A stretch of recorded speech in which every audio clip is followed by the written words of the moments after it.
talking about the NFL draft. It is Christmas, and we are waiting to see what the presents underneath the tree are actually going to have inside them. Beginning at about 8 o'clock Eastern, all of the wrap will come off, and we will find out who got the best presents, at least with the idea of projecting going forward. In the first hour, I gave you my final top 10. Trevor Lawrence, Zach Wilson, Mac Jones, Kyle Pitts, Jamar Chase, Trey Lance, Jalen Waddle, Justin Fields, J.C. Horn, and Patrick Surtain. That is my final top 10. I am intrigued by all the different moving parts here. And I would say the last bit of data we got, at least on Wednesday, it's always possible that crazy things can happen throughout the course of today. But I'm trying to figure out, get into the mind of the Carolina Panthers and into the mind of the Denver Broncos, and what would lead them to make the decision on the Wednesday before the draft for the Carolina Panthers to trade Teddy Bridgewater and for the Denver Broncos to make the decision to grab him. And to me, when you analyze this situation, ultimately it comes down to this. I think the Broncos are looking at all the teams above them, and certainly they are trying to find out through as many different sources as they can who's talking to who, what draft picks might be being made, which teams are drafting which players.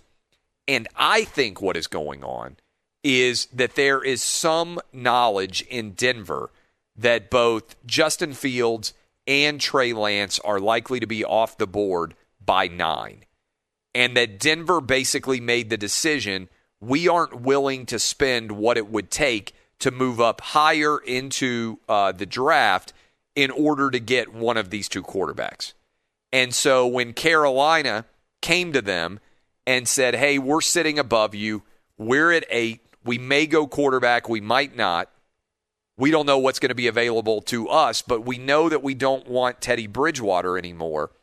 Do you want to bring in Teddy Bridgewater and give Drew Lock someone to compete with and potentially be able to find a better quarterback going forward than what you have right now without breaking the bank and trying to trade up and get Justin Fields or Trey Lance?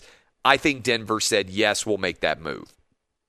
So, as a part of this move that I believe that Denver is making, they are effectively letting it be known that unless Justin Fields or Trey Lance falls to them, they won't be drafting a quarterback. And more importantly, I think they are sending a significant signal out there that they don't anticipate a quarterback being available to them at 9. So that is, to me, the rationale behind which the Broncos would have made the decision that they did to trade for Teddy Bridgewater. What does it tell us about the Carolina Panthers? Well, let's go into the Carolina Panthers mindset. They have made the move to go get a still young quarterback in Sam Darnold. Has had 3 years in the NFL.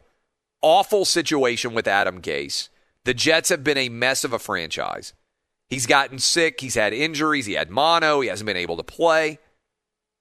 And he's still a young guy that probably Matt Rule feels like is a reclamation project, maybe along the lines of Ryan Tannehill, who also had his own issues as a young quarterback with Adam Gase, finding the right rhythm and system to fit in Miami. He goes to the Titans, and Arthur Smith is there, puts in a new offensive system, and basically for the last 2 years, Ryan Tannehill has been one of the 10 best quarterbacks in the NFL. So that has to be what Matt Rule is thinking. He's got Joe Brady, really smart offensive mind. He believes, Joe Brady and Matt Rule probably, that there is something, that there is a reclamation project to be had in Sam Darnold. Now, Carolina, in trading Teddy Bridgewater, can be seen as doing one of two things, however. Either they are moving on from Teddy Bridgewater because they are 100% certain that he has nothing left that they can gain from in Carolina, which is probably true, and they want to clean off any of the competition in Carolina and let it be known that Sam Darnold is their guy going forward. That's one option. Or they moved on from Teddy Bridgewater the day before the draft because they are looking above them and they are thinking, wait a minute, we're going to have the option to get Justin Fields or we're going to have the option to get Trey Lance. We have a young quarterback in Sam Darnold. We believe he can be good, but we would rather treat the Carolina Panthers a little bit like a college football team, bring in two really good quarterbacks, and figure that if we have two really good quarterbacks, chances are we can have one who is able to play at a high level. So thinking about the draft, the question is, what are the Carolina Panthers doing? It's easier to me to analyze what the Broncos are doing because I think they're saying we're not willing to trade up for Justin Fields or Trey Lance. We don't think the price is worth it. We also don't think they're still going to be available to us later in the draft. And so we are going to go ahead and bring in Teddy Bridgewater. We're basically going to punt on trying to make an aggressive move this season. We'll hope that Drew Lock or Teddy Bridgewater are good enough for us to compete in the AFC West. Spoiler alert, I don't think that they are, especially not when you're having to play against the Kansas City Chiefs twice a year and when you're having to play against Justin Herbert, who probably is going to be a lot better with a new coaching staff in year 2. I think the AFC West is going to be really, really difficult going forward, and I don't think Drew Lock or Teddy Bridgewater puts the Broncos in a position where they're able to compete with the top echelon of the AFC West. Remains to be seen exactly how all of that is going to shake out, but I think that is the decision that is being made by those teams, and so we'll have to see what exactly is going on, but I think that's where the Broncos are. More challenging, like I said, for the Carolina Panthers. You might be saying, why does this matter?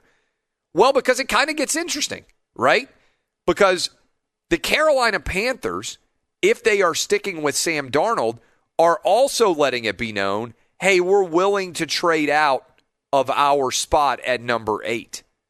Because if you look at the draft, and I just ran through my mock draft, if you presume Trevor Lawrence, Zach Wilson, and Mac Jones go 1, 2, 3, and then the Atlanta Falcons draft Kyle Pitts at 4, and Jamar Chase seems likely to go at 5 overall to the Cincinnati Bengals, I came up with what I think is a really intriguing idea, the Dolphins trading out, the Steelers coming up.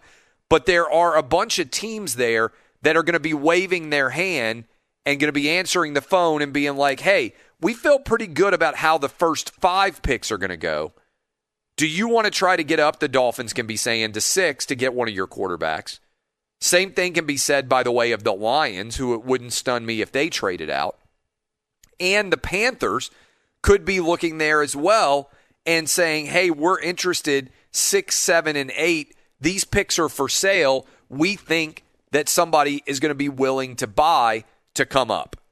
So I think this is a really intriguing part of the draft. The draft may well start at 6, 7, and 8 more so than it does at 1, 2, 3, 4, and 5 if this draft is going to go exactly like I am anticipating it, which it seems like, based on the betting markets, there's a pretty good sign of.